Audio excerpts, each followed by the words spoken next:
છેલ્લા 2 દિવસથી આ મોરબી શહેરોમાં જે પ્રકારે પ્રાથમિક સુવિધાને લઈને લોકો જાગૃત બન્યા છે અને રોડ બ્લોક કરવાની નોબત મોરબીમાં આવી ગઈ છે અને પ્રાથમિક સુવિધા રોડ રસ્તા ઉભરાતી ગટર જ્યારે મહાનગરપાલિકા આપી નથી શકતી ત્યારે લોકોનો રોષ પણ વ્યાજબી છે। ત્યારે અત્યારે હું દ્રશ્યો બતાવી રહ્યો છું મોરબીના આલાપ રોડ ઉપર, જ્યાં ગઈકાલે આ જ જગ્યાએથી આપણે અહીંની જે સ્થાનિક 18 જેટલી સોસાયટીઓ છે એ 18 જેટલી સોસાયટીઓ દ્વારા અહીંયા આજે સાંજે રોડ બ્લોક કરવાની ચીમકી ઉચ્ચારવામાં આવી હતી, પરંતુ એ ચીમકી બાદ અત્યારે મોરબી મહાનગરપાલિકા દ્વારા અહીંયા જે રોડનું પેચવર્ક કામ છે એ કરવામાં આવી રહ્યું છે।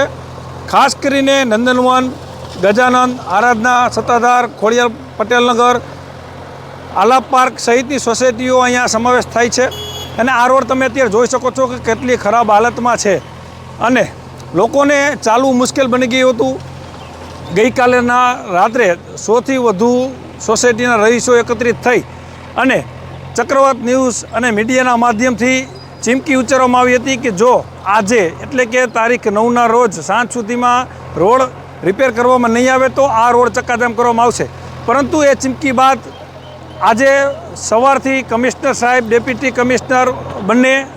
ત્રણેય અધિકારીઓ મળી અહીંયા અત્યારે આવ્યા હતા અને આ જે પ્રશ્ન છે એ તેમને જોયો હતો અને અત્યારે તમે દ્રશ્યમાં જોઈ શકો છો કે જે મોહરમ હોય એ અત્યારે પાથરવામાં આવી રહી છે। ટ્રેક્ટર ભરી અને જેસીબી પણ આવી ગયું છે અને આ રોડ ઉપર આજે સાંજ સુધીમાં ચલાય એવું અહીંયા કરી નાખવામાં આવશે, જેથી કરીને કહી શકાય કે લોકો જાગૃત થતાં પાલિકા એક્શન મોડમાં અત્યારે દેખાઈ રહી છે। ચક્રવાત ન્યૂઝ મોરબી। ગઈકાલે તમારી સોસાયટી દ્વારા આજે વિરોધ કરવાનો પ્રદર્શનનો કાર્યક્રમ રાખવામાં આવ્યો હતો, પરંતુ ત્યારબાદ મોડી રાત્રે પણ કમિશનરની જે ફોન રણક્યા હતા અને આજે ખુદ કમિશનર આવી ગયા હતા, શું કહેશો? ગઈકાલે સાંજે અમે 250થી 300 યુવાનો 18 સોસાયટીના તમામ રહીશો ભેગા થયા અને સાહેબ પાસે માગણી મૂકી। સાહેબના આપના અવાજ દ્વારા અમે સાહેબ સુધી અવાજ પહોંચાડ્યો કે ભાઈ આ 18 સોસાયટીના રહીશોને આટલી તકલીફો પડે છે,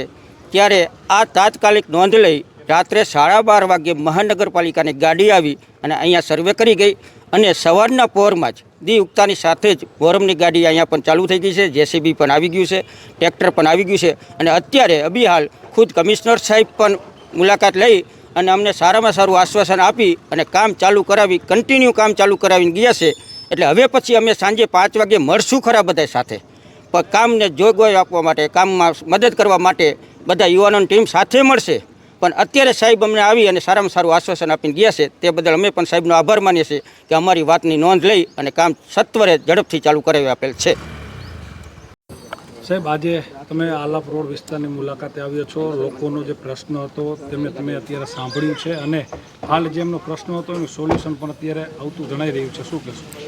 આલાપ રોડ જે છે એ વિકસિત કરવા માટે અમે રાજ્ય સરકારશ્રીમાં આઇકોનિક રોડમાં દરખાસ્ત મોકલેલી છે અને અમને આશા છે, અપેક્ષા છે અમારી કે થોડા સમયમાં એ મંજૂર થઈ જશે।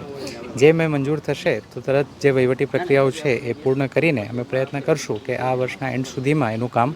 ચાલુ થઈ જાય। હાલ આ રોડ જે છે એ કાયમી કોઈ રોડ નથી જે નગરપાલિકા કે મહાનગરપાલિકામાં નોંધાયેલો હોય, પરંતુ સિન્સ અહીંયાથી લોકોની અવરજવર રહેતી હોય છે અને લોકો આ રોડ મોટરેબલ થાય એના માટે ઈચ્છા રાખે છે, એ હેતુથી અમે આજે વેટમિક્સ નાખીને અહીંયા કામગીરી ચાલુ કરાવી છે